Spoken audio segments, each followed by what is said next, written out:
추석 연휴가 코앞으로 다가왔습니다.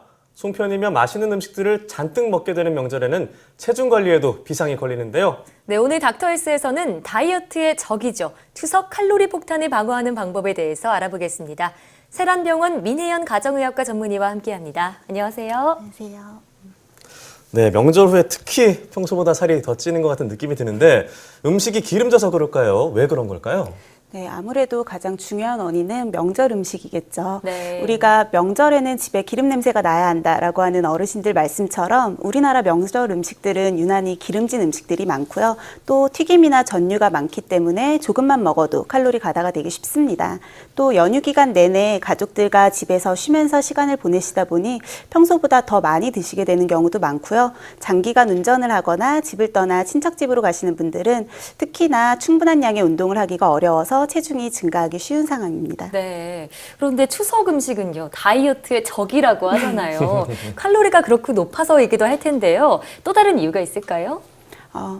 일단은 대부분은 고열량의 음식들이기 때문에 그런데요. 네. 첫 번째로는 식품의약품안정처에서 분석한 추석 음식 열량표에 따르면 우리가 일반적으로 추석 때 먹는 음식들 쌀밥 한 공기와 동그랑땡, 화양적, 잡채, 그리고 반찬으로 고사리나물과 배추김치를 먹은 후에 후식으로 깨송편과 단감을 먹는다면 한 끼에 먹는 총 열량이 거의 1,300kcal에 달합니다. 한 끼예요. 네, 한 끼만 먹었는데 하루 권장 칼로리의 반 이상을 섭취한 셈이 되는 거죠. 엄청나네요. 네, 여기서 보통 그치지 않으시거든요. 여기에 대부분 갈비찜과 같은 고기류가 추가가 되면 칼로리는 더 높아지게 되고요.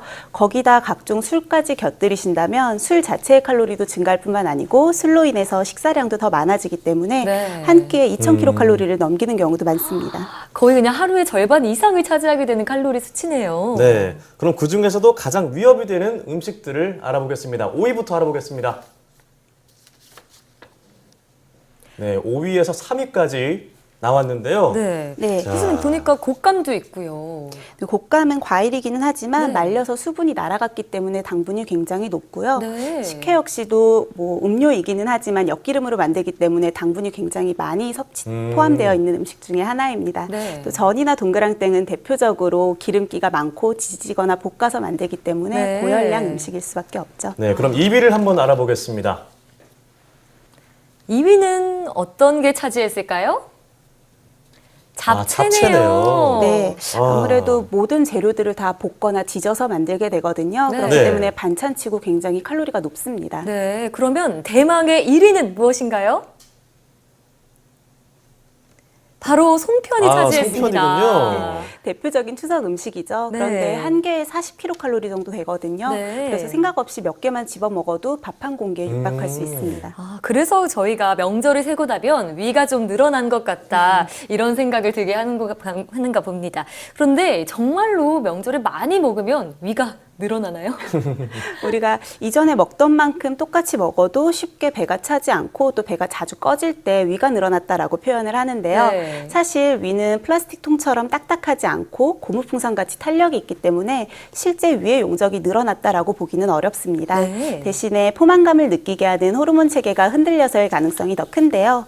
며칠 동안 연속적으로 폭식을 할 경우 포만감을 느끼게 하는 호르몬인 렙틴이 적게 분비되기 때문에 이제 배가 부르니 먹지 말라라는 신호 자체에 둔감해지는 현상이 발생합니다. 그렇군요. 따라서 어느 정도 먹어도 포만감을 느끼지 못하고 이전보다 더 많은 양을 먹게 되는 것이죠. 특히 호주 애들레이드 대학교 연구팀 연구 결과에 따르면 이 렙틴 호르몬이 완전히 정상화되는데 평균적으로 2년이나 걸린다고 합니다. 네. 그러니까 짧은 연휴 기간 동안의 폭식이 향후 2년 동안 비만을 부를 수도 있으니까 특별히 조심하시는 것이 좋겠습니다. 추석 네. 때 먹은 걸로 향후 2년이나 비만이 올 수 있다니 무서운데요. 정말 조심해야겠는데요. 네. 네, 그렇다면 추석 음식 칼로리 폭탄 어떻게 하면 방어할 수 있을까요? 단 몇 가지 방법만 바꾸면 된다는데요. 먼저 첫 번째부터 알아보겠습니다. 네, 조리 방법부터 바꾸기라고 되어 있는데요. 자, 조리 방법을 바꾼다는 건 어떤 건가요? 추석 음식을 요리하실 때 아무래도 열량이 좀 적게 나올 수 있도록 조리하시는 게 좋은데요. 잡채 같은 경우에는 채소나 버섯을 기름에 볶기보다는 물에 삶아서 요리하시는 것이 더 좋고요. 전도 이왕이면 불포화 지방산이 풍부한 올리브유나 해바라기 씨유와 같은 기름을 소량만 사용하시고 또 동태전이나 두부전 같이 담백한 저칼로리 위주의 전을 선택하시는 것이 좋습니다. 네. 또 음식 재료들 음식들을 열량이 낮은 제품으로 선택하는 것도 한 방법이 될 수 있는데요. 예를 들면 송편 같은 경우에도 흰쌀 송편보다는 쑥이나 모시 잎을 첨가하고 소를 깨나 꿀보다는 검정콩이나 팥을 넣는 것이 더 좋습니다. 또 잡채를 만들 때 당면 대신에 칼로리가 거의 제로에 가까운 곤약을 사용하시면 식감도 살리고 체중 관리도 도울 수 있습니다.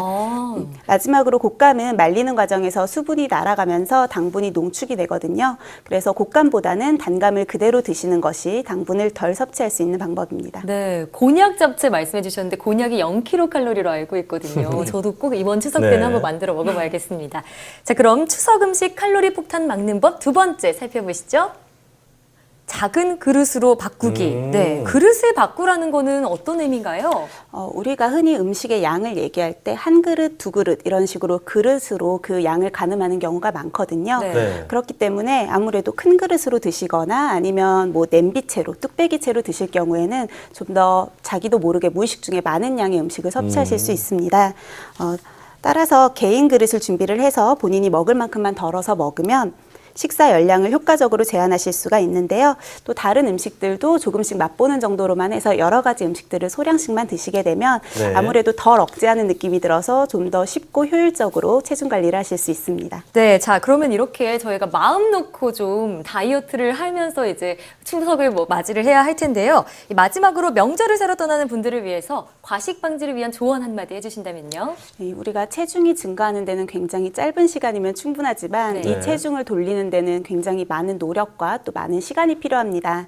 또 급격히 지방을 많이 섭취하게 되면 단순히 살이 찌는 문제뿐만이 아니고 급성 췌장염이나 소화불량, 또 기능성 위장장애와 같은 질환이 발생할 수도 있고요.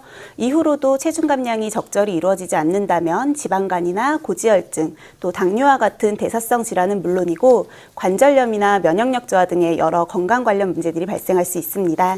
즐거운 명절 보내시되 지나친 칼로리 섭취는 피하시는 것이 좋습니다. 네. 참 네. 이번 명절은 다이어트와 뭐 식습관 다 두 마리 토끼를 잡을 수 있었으면 좋겠네요.